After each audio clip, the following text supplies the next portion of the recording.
Hi! ఎలా ఉన్నారు అందరూ? అందరికీ ముందుగా వరలక్ష్మి వ్రతం శుభాకాంక్షలు. ఏంటి ఇంత లేట్‌గా చెప్తున్నాను అనుకుంటున్నారా? ఏం చేయమంటారు? ఇంటికి వెళ్లి చాలా రోజులయిపోయింది. కొంచెం హోమ్ సిక్ అనిపిచ్చింది. అందుకే వీడియో ఎడిట్ చేయడానికి టైమే కుదరలేదు. సో, ఫైనల్‌గా ఇప్పుడైతే పోస్ట్ చేస్తున్నాను. పడుకునేటప్పటికి ఆల్మోస్ట్ 11:30, 12 అయిపోయింది కాబట్టి నేను మార్నింగ్ 6:30కి అలా లేచాను. అమ్మ 3:00కి లేచి ప్రసాదాలన్నీ ప్రిపేర్ చేస్తుంది. మార్నింగ్ లేచేసరికే ఫుల్ ఎండయితే వచ్చేసింది. నేను ఫాస్ట్‌గా ఫ్రెష్ అయిపోయి పువ్వులు కోయడానికైతే వచ్చాను. ఇదైతే పారిజాతం మొక్క. పువ్వులు చాలా మంచి స్మెల్ అయితే వస్తాయి. అమ్మవారికి పువ్వులంటే చాలా ఇష్టమంట.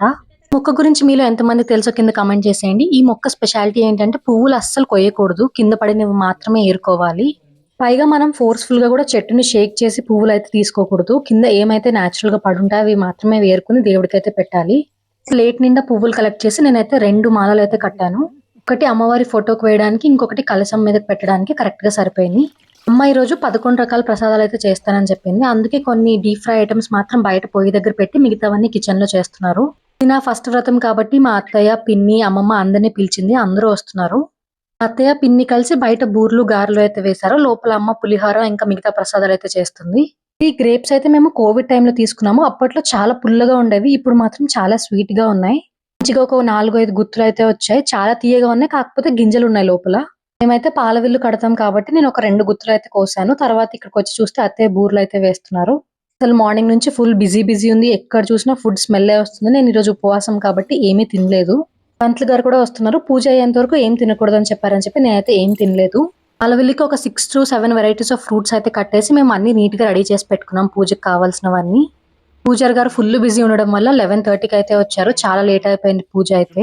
అమ్మ ఎలా ఫాలో అవుతుందో ఆ పద్ధతినే ఫాలో అయ్యాం ఇక్కడ. ఎందుకంటే ఎప్పుడు మేము ఫేస్ అయితే పెట్టలేదు. జస్ట్ కలశం పెట్టి అమ్మవారి ఫోటోకైతే పూజ చేసుకుంటాము. అమ్మవారి రూపు కూడా ఉంటుంది బంగారంది. దానికి కూడా పూజ చేస్తాము. మార్నింగే మా మావయ్య గారు కూడా వచ్చి నాకు పెట్టాల్సిన చీర ఇవన్నీ కూడా ఇచ్చేసి వెళ్ళిపోయారు. చిన్న పనుంది అని. రోజు మాత్రం చాలా ప్రశాంతంగా జరిగింది. నాకు కొంచెం టెన్షన్ ఉండేది. ఎందుకంటే నా ఆఫీస్ వర్క్ ఆ రోజు లీవ్ లేదు. ఆఫీస్ వర్క్ చేసుకోవాలి. నాది ఆ రోజు వర్క్ ఫ్రమ్ హోమ్ ఉండేది. పంతులు గారు వచ్చే లాస్ట్ మూమెంట్ వరకు కూడా నేను వర్క్ చేస్తూనే ఉన్నాను. ఎందుకంటే నాకు లీవ్ అయితే దొరకలేదు. జస్ట్ ఒక 1-2 అవర్స్ అయితే లీవ్ అడిగేసి నేను పూజ అయితే కంప్లీట్ చేసుకొని మళ్ళీ తర్వాత వర్క్ అయితే స్టార్ట్ చేశాను. పూజ లేట్‌గా స్టార్ట్ అయినా చాలా ప్రశాంతంగా చాలా మంచిగా అయితే జరిగింది. అంతా పంతులు గారి వల్లే. చాలా బాగా చేస్తారు పూజ ఎప్పుడు కూడా. నా చిన్నప్పటి నుంచి చూస్తున్నాను నేను. మీ ఇల్లు కట్టిన సత్యనారాయణ స్వామి వ్రతం స్టార్ట్ చేసి నుంచి ఇప్పటి వరకు ఈయనే వస్తారు. మా ఇంట్లో ఏ ఫంక్షన్ ఉన్నా నాకు బాగా అలవాటు. అన్నీ నీట్‌గా చెప్తారు. కథ కూడా చాలా బాగా చదువుతారు. ఎప్పుడు పూజ చేసినా నాకేదో ఒక కొత్త విషయం తెలుస్తూనే ఉంటుంది. ఈరోజు ఏ విషయం తెలిసింది అంటే, మనం హారతి తీసుకుంటున్నప్పుడు ఆ పళ్ళెం గనక మనకు దగ్గరలో ఉందంటే, మన చేతులు దాని దగ్గరకంట వెళ్లి తీసుకోవాలంట. కొంచెం టచ్ అవ్వాలి అని చెప్పారు. అంటే ఆ వేడికి కొంచెం మన చేతులు టచ్ అవ్వాలని, అలాగని మొత్తం చేతులు కాల్చుకోమని కాదు. జస్ట్ ఆ వేడి కొంచెం టచ్ అవ్వాలి అని చెప్పారు. దూరంగా ఉంటే నార్మల్‌గా తీసుకోవచ్చు కానీ, దగ్గరగా ఉన్నప్పుడు కూడా దూరంగా తీసుకోకూడదు అని తెలిసింది నాకీరోజు. ఫస్ట్ వినాయకుడికైతే పూజ చేసుకొని, ప్రసాదం తాంబూలం అది పెట్టేసాక, ఇప్పుడు లక్ష్మీదేవికైతే పూజ స్టార్ట్ చేశాను. బయట చేయాల్సిన అన్ని పనులు అయిపోయినాయంట. మా పిన్ని, అత్తయ్య, అమ్మమ్మ, ఊర్లో వాళ్ళందరూ కూడా వచ్చారు.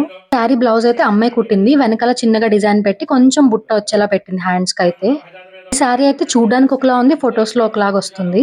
ఈ శారీ అయితే మా హస్బెండ్ కొన్నారు. మా ఎంగేజ్‌మెంట్ అయిపోయాక పెళ్లి షాపింగ్ చేస్తున్నప్పుడు ఈ శారీ నా కోసం అయితే కొన్నారు. అప్పటి నుంచి ఇప్పటి వరకు భద్రంగా దాచాను. ఏమైనా స్పెషల్ ఒకేషన్ వస్తే వేసుకుందాం అని చెప్పి. ఈరోజు నేను మా హస్బెండ్ అయితే మ్యాచింగ్ వేసుకున్నాము.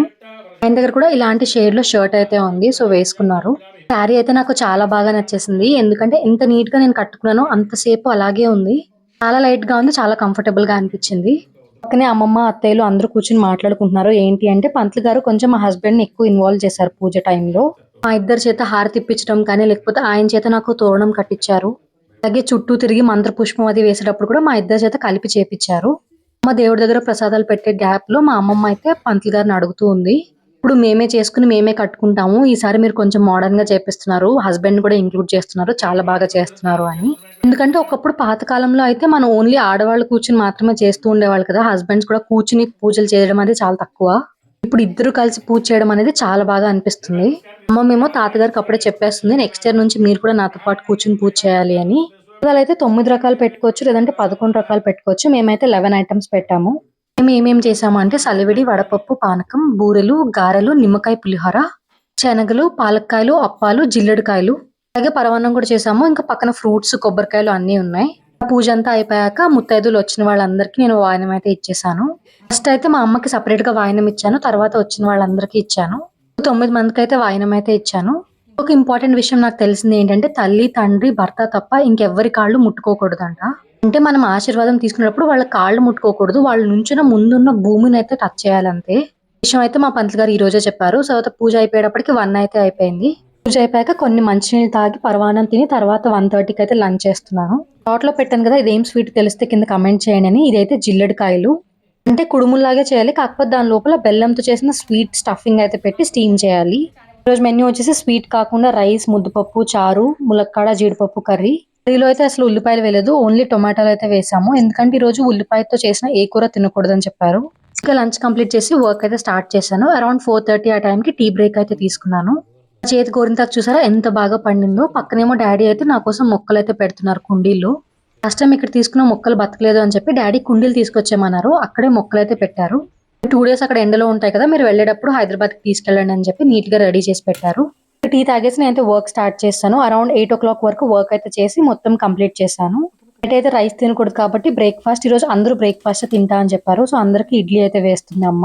అత్తయ్య, అమ్మమ్మ, పిన్ని అందరూ కూడా మధ్యాహ్నం లంచ్ కంప్లీట్ చేసుకుని ఈవినింగ్ అయితే వెళ్ళిపోయారు. సో నైట్ మేము ఒక్కటే ఉన్నాం ఇంట్లో. పక్కనే ఇడ్లీలు వేసేసింది. చట్నీ ఏమో పల్లీ చట్నీ చేసింది. అలాగే అల్లం పచ్చడి కూడా కలిపి పెట్టింది. లాస్ట్ టైం ఆషాఢం సారు పెట్టినప్పుడు మేమైతే లేము కదా, కజ్జికాయలు తినలేదు అని చెప్పి ఇప్పుడు కొబ్బరికాయలు కొట్టినవన్నీ కూరేసి కజ్జికాయలు అయితే ప్రిపేర్ చేస్తుంది. కజ్జికాయల లోపల పూర్ణానికి పల్లీలు కూడా వేస్తాం కాబట్టి పల్లీలు, నువ్వులు అన్ని ఫ్రై చేసుకుంటుంది. ఎందుకంటే అన్ని చల్లారిపోతే అవన్నీ ఒకసారి మిక్సీ పట్టేయచ్చు అని. కొబ్బరిని అయితే చిన్న ముక్కలు కోసుకుని మిక్సీ పట్టేసి తర్వాత దాన్ని లైట్ గా ఫ్రై చేసింది. దాన్ని బెల్లంతో అయితే కలిపేసింది. మొత్తం బెల్లంతోనే చేసింది అనమాట. కొంచెం కూడా చక్కెర వేయలేదు. ఇడ్లీలు కూడా అయిపోయినాయి. ఇడ్లీల మీద మంచిగా నెయ్యి రాసి చట్నీ వేసి ఇచ్చింది. ఫుల్ గా తినేసాము. తర్వాత మళ్ళీ ప్రిపరేషన్ దగ్గరకు వచ్చేసాను. కొంచెం సూజీ రవ్వ కూడా ఫ్రై చేసి దీంట్లో కలిపేసుకోవాలి. అన్ని స్టెప్ బై స్టెప్ ఒక్కొక్కటి కింద వేసుకుని కలుపుకోవాలి. అన్ని ఒకసారి వేస్తే కలుపుకోవడానికి అవ్వదు అని చెప్పి సింపుల్ గా చేస్తుంది. నేను కొంచెం వాటర్ అయితే తక్కువ తీసుకున్నాను కాబట్టి వేడి చేస్తుంది అని చెప్పి పెరుగు, చక్కెర అయితే వేసి నాకు ఇచ్చేసింది. నేను తింటూ ఉండగా మిగతావి కూడా ఫ్రై చేసేస్తూ ఉంది పక్కన. ఎంతమంది పెరుగు, చక్కెర వేసుకుని తింటారో ఏదో కమెంట్ చేశాను. నేనైతే చిన్నప్పటి నుంచి తింటున్నాను. నువ్వులు, పల్లీలు కూడా మిక్సీ పడుతుంది. ఎలా చేసుకోవాలంటే ఫుల్ స్మూత్ పేస్ట్ లా చేసుకోకూడదు. మామూలుగా దంచుకుంటే ఎలా ఉంటుందో అలాగా కచ్చా పచ్చగా ఉంచుకోవాలన్నమాట. పల్లీలు కానీ నువ్వులు కానీ కొంచెం ఆ టేస్ట్ అయితే తెలియాలి. కొంచెం లైట్ గా పుట్నాల పప్పు కూడా యాడ్ చేసింది. మనం ఇప్పుడు దాని లోపల కావాల్సిన స్టఫింగ్ మాత్రమే రెడీ చేస్తున్నాము. కజ్జికాయలు అనేది రేపు అయితే ప్రిపేర్ చేస్తున్నాము. ముందు రోజే చేసుకుని పెట్టుకుంటే ఏంటంటే అన్ని కాంపోనెంట్స్ కూడా నీట్ గా మిక్స్ అయ్యి బాగా ముద్ద కింద అవుతాయి అనమాట. అంటే పొడి పొడిగా తింటున్నప్పుడు బయటకు రాలిపోకుండా ఉంటాయి. ఇక అన్ని కంబైన్ అయ్యి టేస్ట్ కూడా చాలా బాగుంటుంది. సో ఓవర్ నైట్ చేసుకోకపోయినా మనం కజ్జికాయలు చేస్తున్నాము అనే 2-3 hours ముందే రెడీ చేసి పెట్టుకోవాలి. ఇలాగా కలిపేసాక నేనైతే టేస్ట్ చేశాను. చాలా అంటే చాలా బాగుంది. హోప్ ఈ వీడియో మీకు నచ్చింది అనుకుంటున్నాను. నచ్చితే don't forget to like, share and subscribe. Thank you for watching. Bye.